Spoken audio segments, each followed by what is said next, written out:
हैं। सेल के स्टडी को क्या कहा जाता है? साइटोलॉजी। अब एग्जाम में क्वेश्चन पूछता है कि कोशिका का अध्ययन करने वाले विज्ञान को क्या कहते हैं? तो यदि हिंदी में कोशिका विज्ञान लिखा रहे तो सारे बच्चे अटक्कर पच्चे 150 भी मारेगा तो एग्जाम में सही हो जाएगा। लेकिन उसमें एग्जाम में दे देगा साइटोलॉजी, माइकोलॉजी, फाइकोलॉजी। तो वो टर्म कहां से आया है सेल के लिए, इस टर्म के बारे में यदि पहले जान लेंगे तो शायद उनको याद हो जाएगा। अब वो साइटोलॉजी है, वो साइटोस वर्ड से बना हुआ है, जिसका हिंदी कोशिका होता है, वो चूंकि ग्रीक का वर्ड है तो वहां से वो आया है। यदि इस तरह से बच्चों को तोड़कर तंत्रिका तंत्र के अध्ययन को क्या कहा जाता है, तो अब बच्चे उसको रटते हैं न्यूरोलॉजी न्यूरोलॉजी न्यूरोलॉजी। लेकिन बच्चे को यह बता दिया जाए कि तंत्रिका तंत्र जो है वो तंत्रिका का स्टडी है और उसकी सबसे छोटी इकाई को न्यूरॉन कहा जाता है और उसी न्यूरॉन से वर्ड बना न्यूरोलॉजी, तो बच्चे आसानी से समझ जाएंगे और उनको याद भी हो जाएगा। यदि इस तरीके से वो पढ़ेंगे तो शायद उनकी बायोलॉजी उनके लिए आसान हो जाएगा। तो उपस्थित हैं एग्जाम टूर चैनल पर और आप लोगों का लगातार कमेंट आ रहा था कि साइंस को कैसे बेहतरीन किया जाए और साइंस में कैसे जो 25 क्वेश्चन होंगे उसमें मैक्सिमम प्रश्न हल किया जाए सचिवालय सहायक को लेकर। तो हम आपसे बता दें अभी उपस्थित है राहुल सवर्णा सर के पास और उनसे जानेंगे कि किस तरीका से साइंस को बहुत अच्छा किया जाए। सर आपका स्वागत है एग्जाम टूर पर। एग्जाम टूर चैनल को बहुत बहुत धन्यवाद। अभिषेक जी आपको भी बहुत बहुत धन्यवाद। आपने अच्छा किया जो बच्चों के लिए मुझे बोलने का एक मौका दिया कि सर साइंस के लिए कुछ कीजिए, चूंकि बच्चे आर्ट्स पेपर को कंप्लीट कर पाते हैं लेकिन साइंस में इतना ज्यादा भोकाल मच चुका है कि वो समझ ही नहीं पा रहे हैं आखिर किस चीज को हम ज्यादा स्ट्रॉन्ग करें, किस पोर्शन को, ताकि एग्जाम में सवाल बने। तो मेरा बच्चों से अपील होगा कि बीपीएससी और बिहार सीजीएल का एग्जाम जो है इस दोनों को ध्यान में रखकर यदि आप तैयारी करते हैं, क्योंकि ये नॉन टेक्निकल एग्जाम है। देखिए साइंस में दो तरह के पेपर होते हैं, एक नॉन टेक्निकल होता है और टेक्निकल होता है। तो चूंकि ये नॉन टेक का एग्जाम है तो इसमें यदि आपको बेहतर करना है तो आप इसमें बायोलॉजी केमिस्ट्री को अपना रीढ़ की हड्डी समझिए अपने एग्जाम के लिए, और इसको यदि आप बेहतर कर लेते हैं उसके बाद आप फिजिक्स पर भी फोकस, उसके थ्योरेटिकल वाले पार्ट्स पर, न्यूमेरिकल्स और फॉर्मूला या इधर उधर की नहीं, बायोलॉजी केमिस्ट्री पर ज्यादा फोकस करना है, फिजिक्स के थ्योरी पर आपको ज्यादा ध्यान देना है, उसमें भी बायोलॉजी केमिस्ट्री पर एकदम ज्यादा ध्यान देना है। इसको गांठ बांध लीजिएगा। और यदि आप इस तरह से तैयार करते हैं और जितना भी प्रीवियस ईयर क्वेश्चन है उसको आप बनाइए और वहां से आप उसके वेरिएशंस को देखिए कि पर साल एग्जाम के क्वेश्चन के पैटर्न में क्या वेरिएशंस हुआ है। जब उसकी स्टडी आप करेंगे तो आप अच्छे कर पाएंगे। हालांकि हम अपनी चैनल के माध्यम से भी रात के 8:30 लाइव आते हैं, हम राहुल सवर्णा जीएस के चैनल पे, जिसमें बीपीएससी बिहार एसएससी के क्वेश्चंस में कैसे अप हो रहा है उन सारे क्वेश्चन को डिस्कस करते हैं। आप चाहें तो वहां से आकर भी कुछ सीख सकते हैं।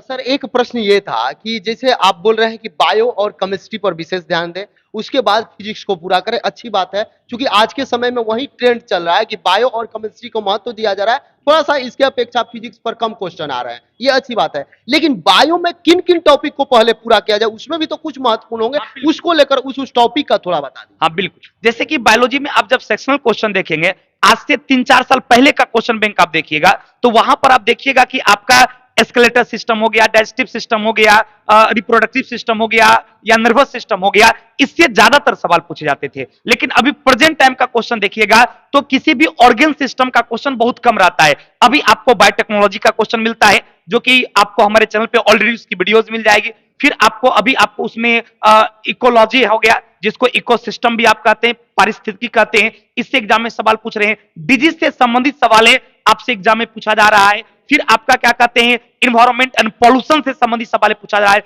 अब थोड़ा सा टेक्निकली अप्रोच बायोलॉजी में उन ट्रेडिशनल टॉपिक को छोड़कर इन सारे टॉपिक पर ध्यान देते हैं। इसके अलावा इवोल्यूशन से क्वेश्चन पूछा जा रहा है, तो जेनेटिक्स का क्वेश्चन आ रहा है, डिजीज का क्वेश्चन आ रहा है, जीव विज्ञान की प्रमुख शाखा ब्रांचेज ऑफ बायोलॉजी से क्वेश्चन आ रहा है। यदि इन सारे टॉपिक को आप देखते हैं तो आप कम टाइम में अच्छे स्कोर कर पाएंगे बीआरएसएससी सीजीएल में। सर इसी तरीका से यदि देखा जाए तो केमिस्ट्री में कौन कौन महत्वपूर्ण टॉपिक है?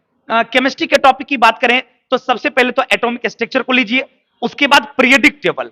पीरियडिक टेबल तो समझिए पूरी केमिस्ट्री का रीढ़ की हड्डी है और आपके एग्जाम के दृष्टिकोण से, अभी हाल में ग्रुप डी का एग्जाम हुआ, एनटीपीसी का एग्जाम हुआ, देखिए होंगे पीरियडिक टेबल से अनाधून 3, 4, 5, 6 सवाल जो है एक एक टॉपिक से आया है। तो समझिए पीरियडिक टेबल हो गया, एटॉमिक स्ट्रक्चर हो गया, पीरियडिक टेबल के साथ यदि मेटल और मेटल पढ़ लेते हैं तो इधर का पार्ट्स कंप्लीट हो जाएगा और उधर का ऑर्गेनिक केमिस्ट्री। ये 3-4 टॉपिक को यदि आप कंप्लीट कर लेते हैं तो आपका केमिस्ट्री में हो जाएगा, काम आपका चल जाएगा। सर केमिस्ट्री और बायो की तो बात कर लिए, लेकिन फिजिक्स को भी इग्नोर नहीं किया जा सकता है, फिजिक्स में भी प्रश्न आते हैं। हाँ। तो यदि फिजिक्स को मुझे शुरू करना है, किसी बच्चे को स्टार्टिंग से करना है ताकि अंक गेन कर ले, सबको तो अब एक माह समय है, रिवाइज करना या पढ़ लेना या नया पढ़ना हाँ, संभव टाइम नहीं तो है। अभी बहुत कम है तो बच्चों को। फिजिक्स के लिए किस किस टॉपिक पर विशेष ध्यान दें ताकि वहां से प्रश्न आए और बच्चे क्वेश्चन हल कर लें? हल्के देखिए वो फिजिक्स का भी दो पार्ट्स होता है, एक नॉन टेक पार्ट्स होता है, टेक पार्ट्स होता है। तो फिजिक्स के टेक वाले पार्ट्स में जैसे लाइट का न्यूमेरिकल्स हो गया या फिर साउंड का न्यूमेरिकल्स हो गया, वेव्स का न्यूमेरिकल्स हो गया,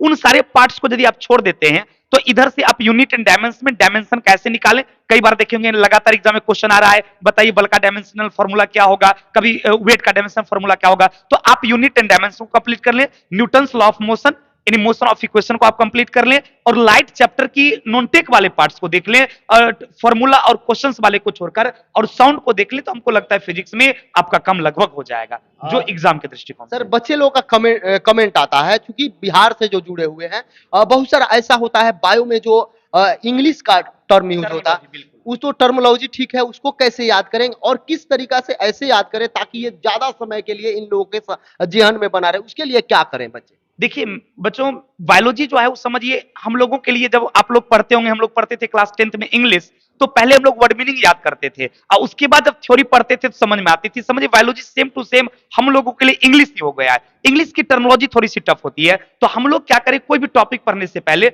उसमें जो टर्मोलॉजी यूज होता है उस टर्म के बारे में पहले जान लें।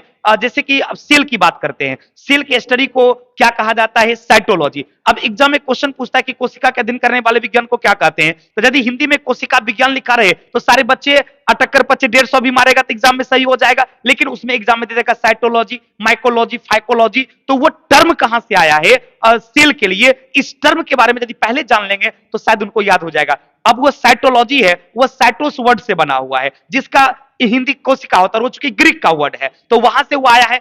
यदि इस तरह से बच्चों को तोड़कर समझा दिया जाए तो शायद वो जान लेंगे। अब जैसे क्वेश्चन पूछता है तंत्रिका, तंत्र के अध्ययन को क्या कहा जाता है, तो अब बच्चे उसको रटते हैं न्यूरोलॉजी न्यूरोलॉजी न्यूरोलॉजी, लेकिन बच्चे को यह बता दिया जाए कि तंत्रिका तंत्र जो है वो तंत्रिका का स्टडी है और उसकी सबसे छोटी इकाई को न्यूरॉन कहा जाता है और उसी न्यूरॉन से वर्ड बना न्यूरोलॉजी, तो बच्चे आसानी से समझ जाएंगे और उनको याद भी हो जाएगा। यदि इस तरीके से वो पढ़ेंगे तो शायद उनकी बायोलॉजी उनके लिए आसान हो जाएगा।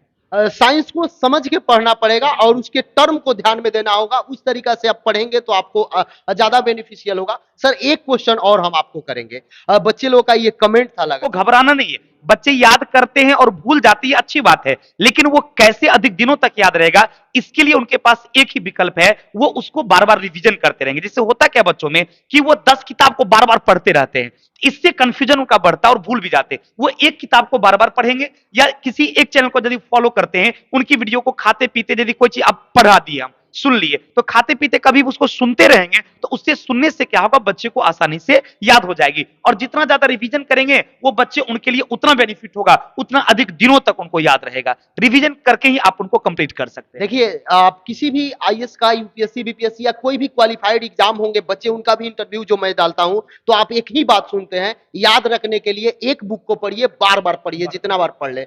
अभी आप जो आपके पास समय है इसमें ज्यादा मार्केट से बुक लाकर रिसर्च पढ़ नहीं करना है बच्चों हाँ। को, रिसर्च नहीं करना है बुक का, जो आपके पास उपलब्ध है क्वेश्चन बैंक्स को बार बार बनाइए और आपके पास जो बुक उपलब्ध उसका रिवीजन कीजिए, उसकी मटेरियल और जो हम लोग आपके जैसे हम आपकी मदद कर पाते इस क्वेश्चन डिस्कशन को आप लोग जरूर देखिए, बहुत फायदा करेगा। तो आप लोग रिवीजन ज्यादा करें। और आपसे बात बता दें, अब तो आपका जितना कमेंट था उस राहुल सर से मैं पूछ लिया, इसके बावजूद भी आपके अंदर कोई प्रश्न होंगे साइंस से रिलेटेड तो आप जरूर कमेंट बॉक्स में कमेंट कीजिएगा, मैं फिर सर से मिलूंगा और उस पर चर्चा करूंगा। कहीं भी दिक्कत हो तो संपर्क कीजिए, अच्छे तरीका से आपको गाइड की जाएगी और विश्वास दिलाता हूं नहीं कि आप यदि अच्छे से पढ़ेंगे तो रिजल्ट इस बार पक्का होना है, क्योंकि आपकी तैयारी अच्छी हो चुकी होगी, टाइम कम है, बस सिर्फ मैक्सिमम रिवीजन आप कीजिए, आप इधर उधर मत भटकिए। बहुत सारे बच्चे वो किताब खरीदेगा, वो किताब खरीदने में यूं परेशान रहता, समय भी बर्बाद होता, पढ़ नहीं पाता है। तो एक किताब को बार बार बनाइए, क्वेश्चन बैंक्स का लगातार रिवीजन रखिए, आप अच्छे कर जाएंगे। सर समय देने के लिए बहुत बहुत धन्यवाद। थैंक यू वेरी मच आपको। जय हिंद, जय भारत, जय युवा।